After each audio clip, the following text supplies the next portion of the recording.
Здравейте, приятели! Тук сме отново на хижа Звездица, а Ники е с Бритон. Покажи Бритона. Ето ме. Така съм красива, така се чувствам добре. Жалко! Тук пристигнаме на снежния... Той пада. На снежния и слънчев ден на хижа Звездица. Виждате какво е положението.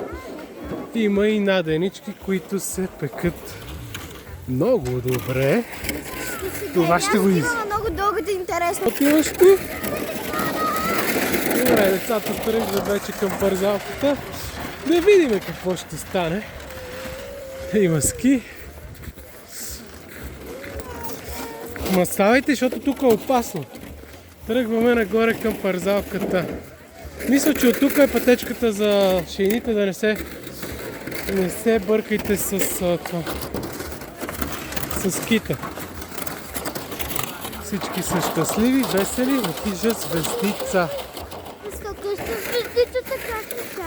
Защото има много звезди през нощта и се виждат от небето. Да, и най-голямата звезда се вижда най-добре. Затова е Звездица.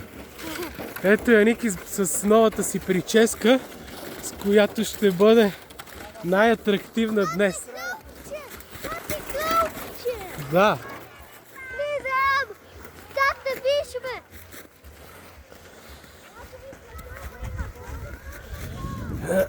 Уникално, прекрасно време днес.